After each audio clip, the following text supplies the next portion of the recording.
J'ai le plaisir de vous inviter pour un live spécial restauration ce jeudi 13 octobre à 21h, heure de Paris. J'aurai le plaisir d'avoir Yanis Gauthier avec moi et Jérémy et Annabelle Sourdril. Et nous croyons que pendant ce live, quel que soit le défi que vous rencontrez en ce moment, le Seigneur va vous relever. Il est écrit dans le livre de Michée, « Ne te réjouis pas à mon sujet, toi, mon ennemi, car si je suis tombé, l'Éternel me relèvera. Si je suis assise dans les ténèbres, l'Éternel sera ma lumière. » Alors pendant ce live, nous aurons des moments forts dans la présence de Dieu. On va vous encourager et on va surtout prier pour vous, que la puissance de Dieu vous traverse et vous relève entièrement. Et également pour les malades, eh bien, la parole de Dieu dit que si nous prions pour les malades, le Seigneur les relèvera. Et nous croyons que ce sera pour vous un jour de restauration et un jour de relèvement. Alors pensez à inviter vos amis, votre entourage pour ce live qui sera un moment fort. Live Restauration avec Jérémy Sourdril, Annabelle Sourdril, Yanis Gauthier et Evelyne Lebeau. Le jeudi 13 octobre à 21h, heure de Paris, sur notre chaîne YouTube, Canal+, Star Times et Eutelsat.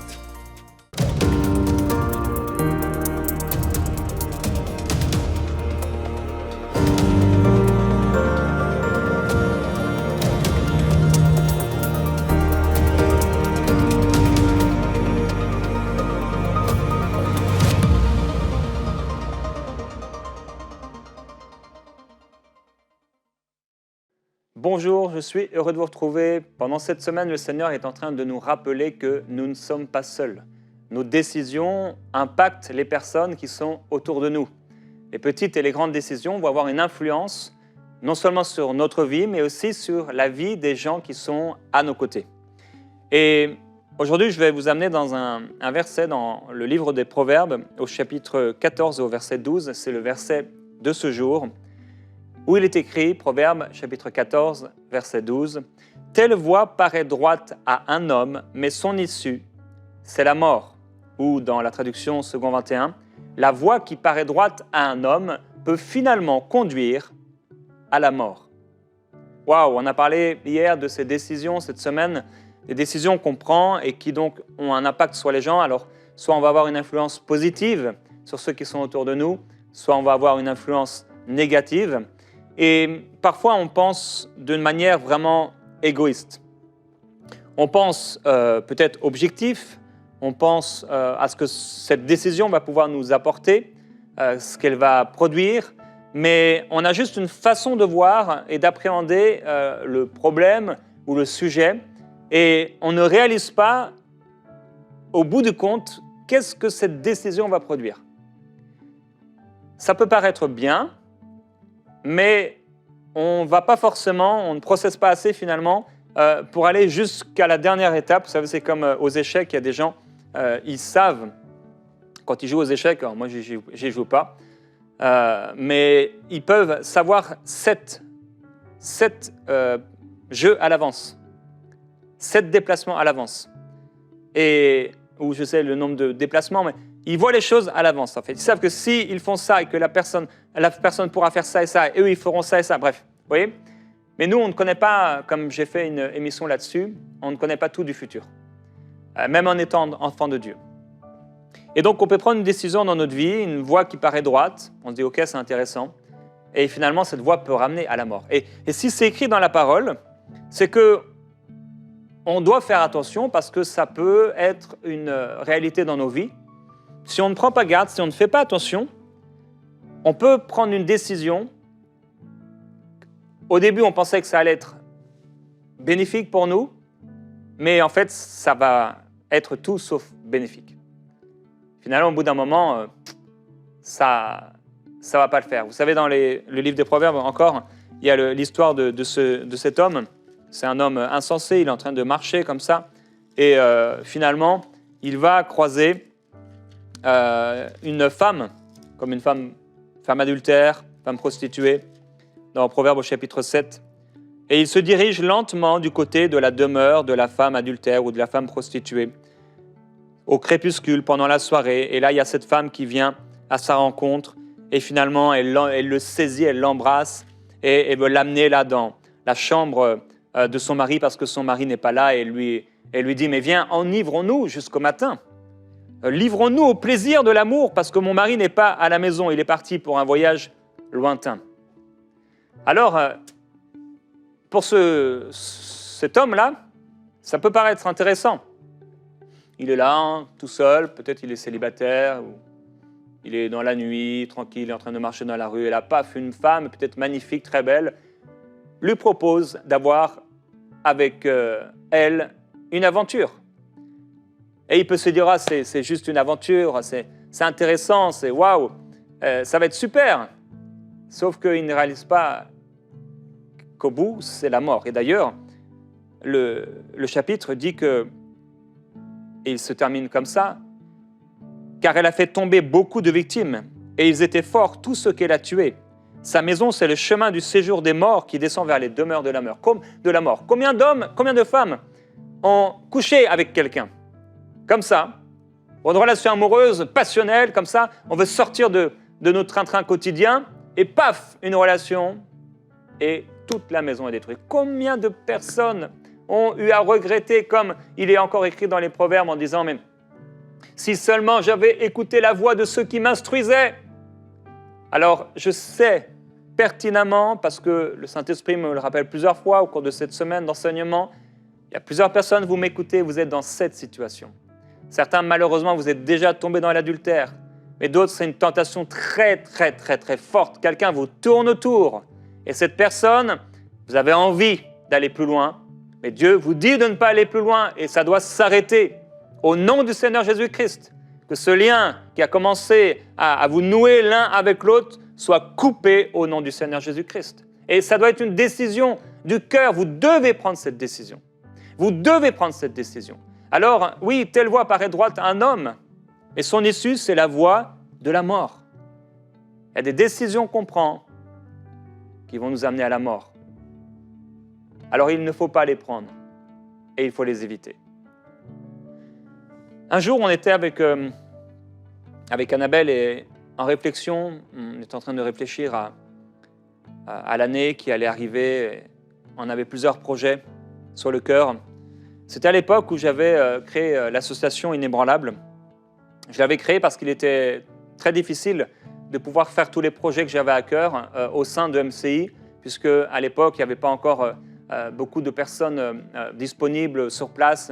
Toutes les équipes étaient vraiment à flux tendu, tellement il y avait du travail. Et donc, c'était impossible de pouvoir faire ce que j'avais à cœur. Et donc, j'ai créé cette association à côté de MCI pour pouvoir faire tous les projets que j'avais sur le cœur. Alors, dans cette association, c'était beaucoup plus facile comme gestion, puisque c'était beaucoup plus petit.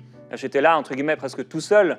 Et c'était facile, je voulais faire un projet, je le faisais, je voulais dépenser dans tel matériel, eh bien je le dépensais dans tel matériel, je voulais faire un don à tel ministère, eh bien je faisais un don à tel ministère. Et en fait, c'était comme un peu à la maison, c'est tellement facile. On est propriétaire peut-être dans notre maison, entre guillemets, ou gestionnaire de notre maison, et chacun dans sa maison eh bien, fait ce qui lui chante, ce qui lui plaît. Et c'est facile. Et on était en train de réfléchir, de discuter par rapport à ce ministère. Un jour, pendant qu'on parlait de cela, et en fait c'était vraiment la même semaine, on était en train de dormir et Annabelle a fait un rêve. Et moi je ne sais pas ce qu'elle a rêvé cette nuit-là. Moi je me réveille, elle est encore en train de dormir, j'ouvre les yeux et je m'entends dire « Ne marchons pas comme un soldat solitaire ». C'était, je l'ai écrit, j'en ai fait un cadre, 27 janvier 2019, ne marchons pas comme un soldat solitaire. Ça a été un point marquant, puisque c'était un message non seulement pour notre famille, mais c'était un message également pour toutes les personnes qui allaient rejoindre le ministère de MCI. Et c'est aujourd'hui un message pour vous. Ne marchons pas comme un soldat solitaire.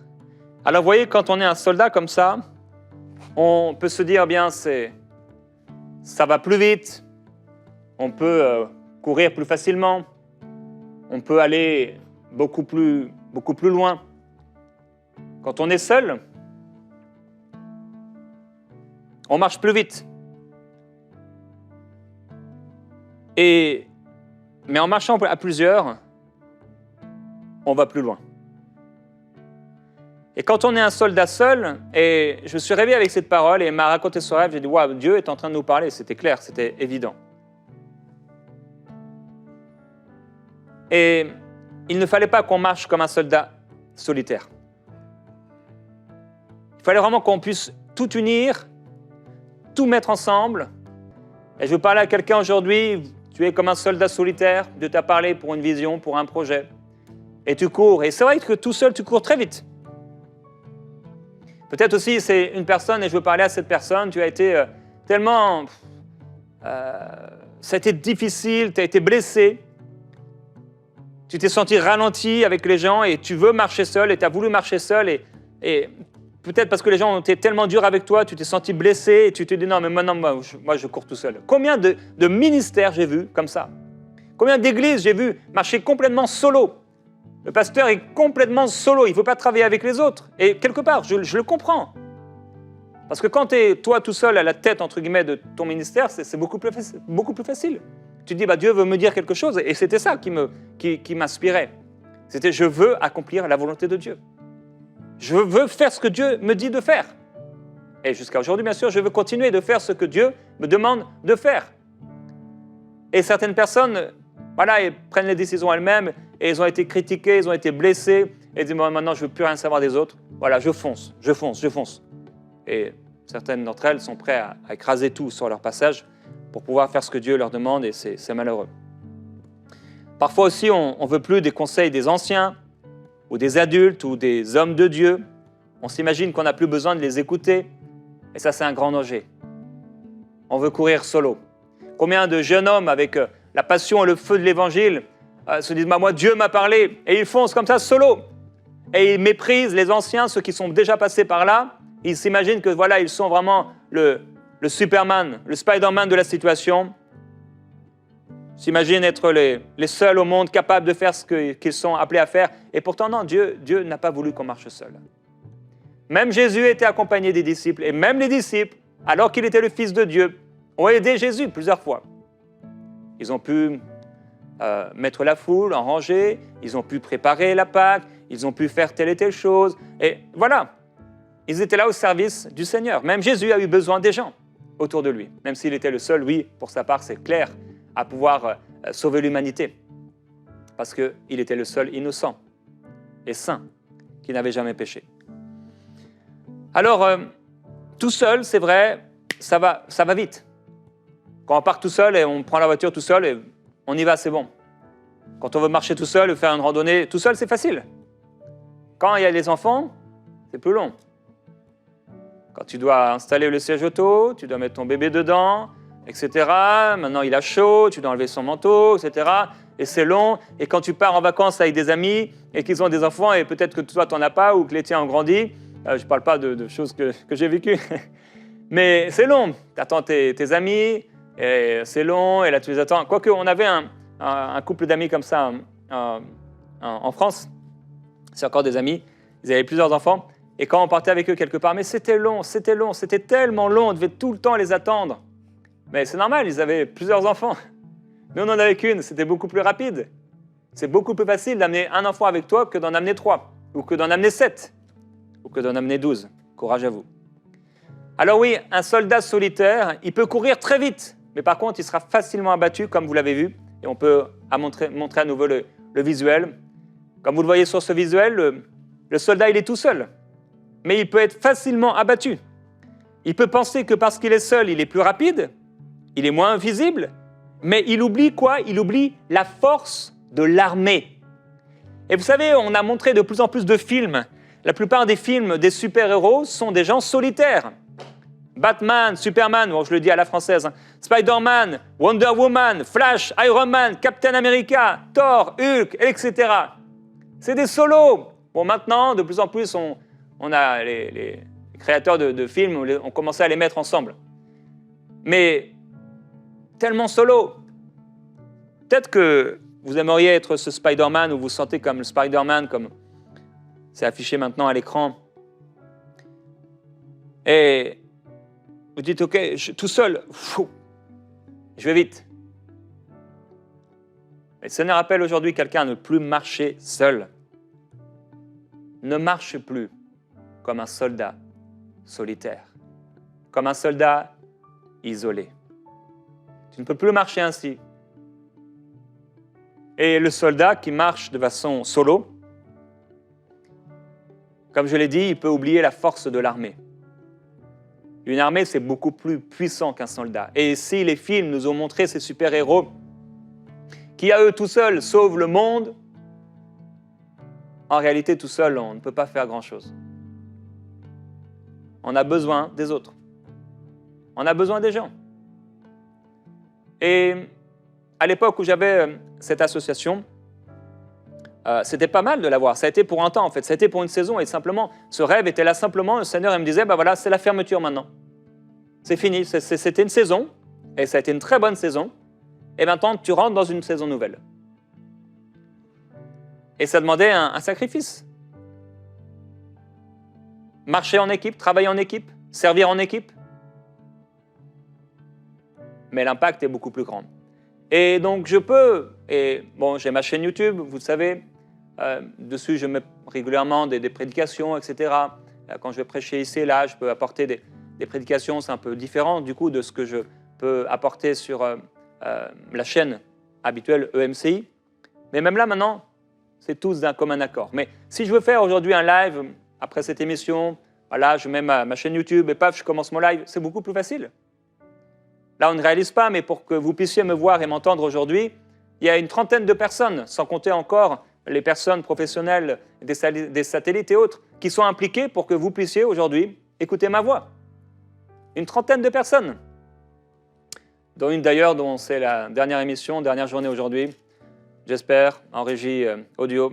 Que Dieu te bénisse. Eh oui, je ne t'ai pas oublié. Une trentaine de personnes qui travaillent activement pour que vous puissiez être bénis. Et sans compter les autres qui ne sont pas directement impliqués dans la création des émissions jusqu'à ce que vous puissiez les entendre. Il y a tout un process qui est mis en place. Vraiment, c'est lourd, mais c'est puissant. C'est fort. C'est impactant sur le long terme. Alors tout seul, c'est sûr, je peux sortir ma petite vidéo sur ma chaîne YouTube et boum, ça va faire un boom. Parce que j'en sors beaucoup moins souvent. Mais EMCI, il y a de l'impact. Ça n'a rien à voir. C'est beaucoup plus fort. Oui, tout seul, c'est vrai, on peut courir très vite. Mais c'est en marchant à plusieurs qu'on va plus loin. Alors,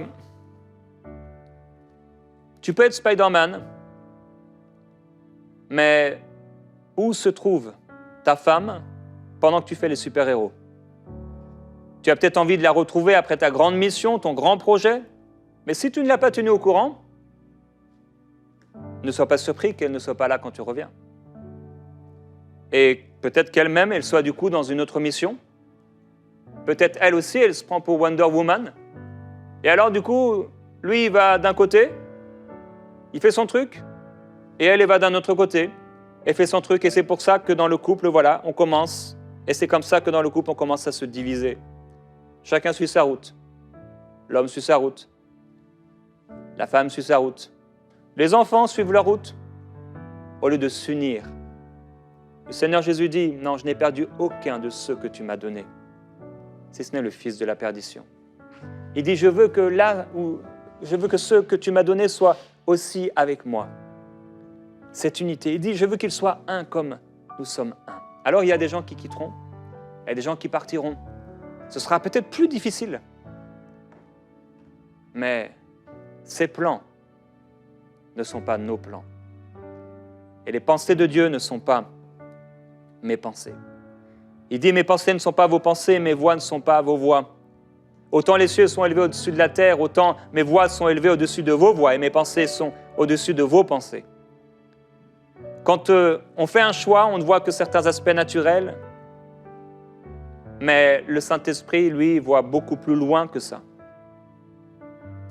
Et je prie qu'on puisse prendre des bonnes décisions. Des décisions qui ne soient pas basées sur la logique, des décisions qui ne soient pas basées sur la colère, des décisions qui ne soient pas basées sur la flemme. On a juste la flemme de marcher avec les autres. On préfère choisir nous-mêmes l'heure de notre réveil, ce qu'on va manger. On ne veut pas avoir à rendre des comptes, à respecter des règles ou des impératifs. Mais on ne peut pas prendre des décisions ou ne pas en prendre parce qu'on a la flemme. Un père ou un mari qui est absent, j'en ai parlé il y a quelques jours, vivra des conséquences de son absence. Alors, on ne peut pas prendre non plus des décisions basées sur un manque de foi. Retournons en Égypte, nommons-nous un chef. Ils furent frappés par une plaie devant l'Éternel. On ne peut pas prendre non plus une décision, un choix précipité. Dieu dit, ne sortez pas avec précipitation, ne partez pas en fuyant, car c'est l'Éternel qui ira devant vous. Et c'est le Dieu d'Israël qui marchera, qui fermera votre marche. Ne marche pas comme un soldat solitaire.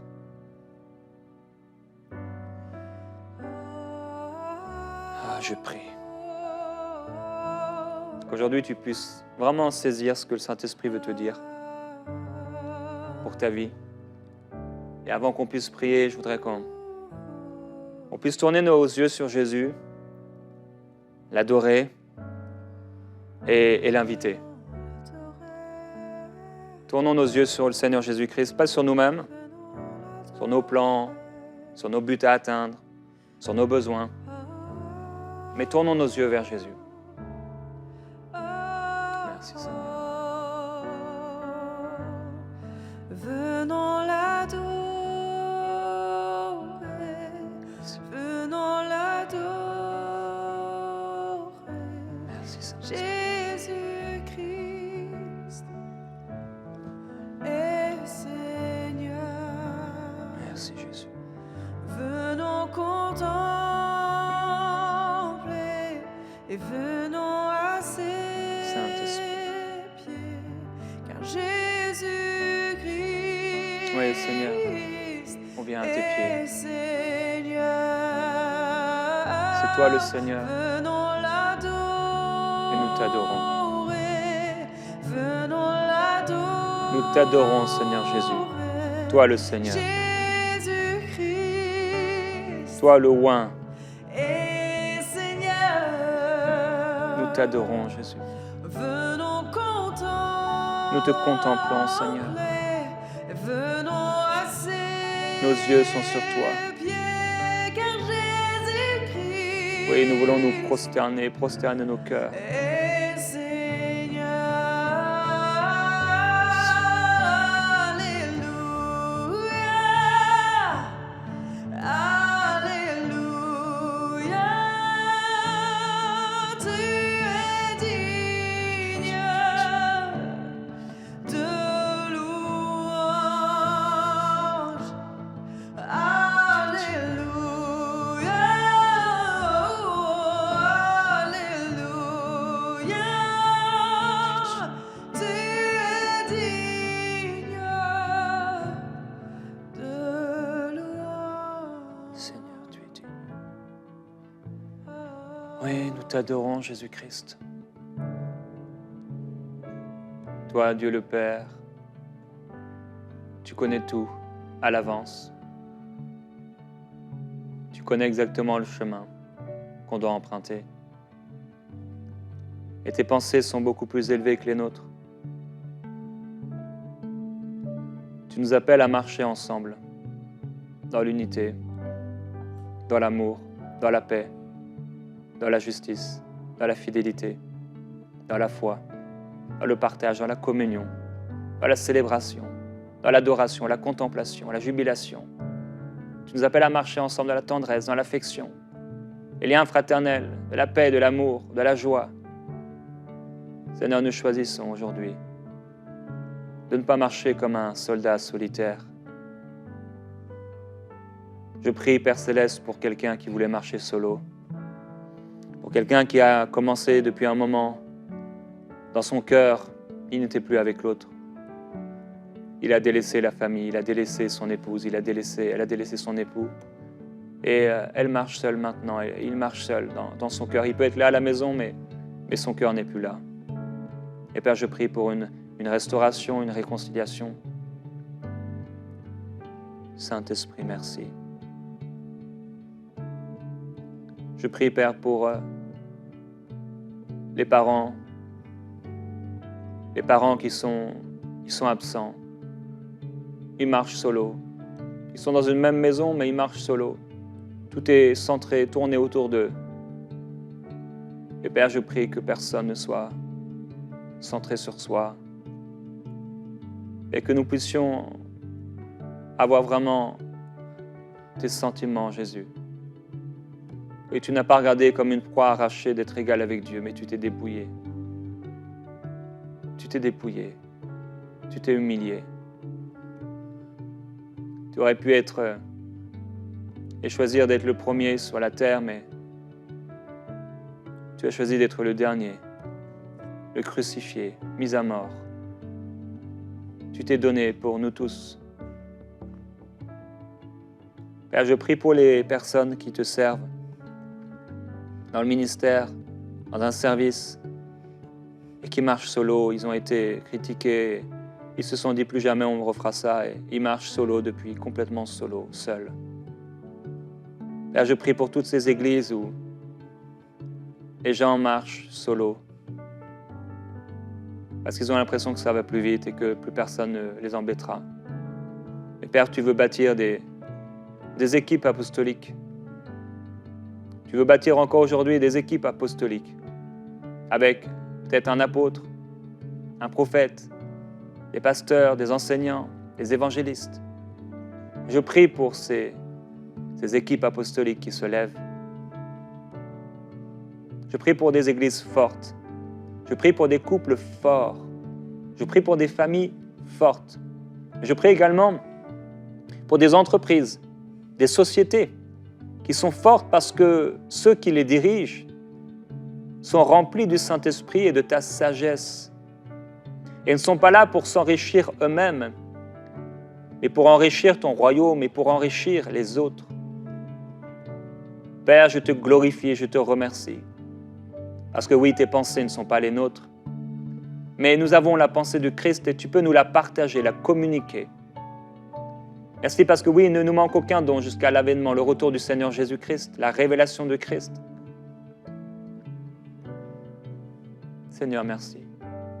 Ta parole déclare que chacun suivait sa propre voie. Chacun suivait sa propre voie. Et tu es mort pour tous. Le jugement est tombé sur toi. Toi, tu as plaidé pour des coupables. Pour l'innocent qui paye pour le coupable, tu as donné ta vie. Seigneur, je veux te glorifier et te remercier pour l'exemple extraordinaire que tu es. Merci, Saint-Esprit.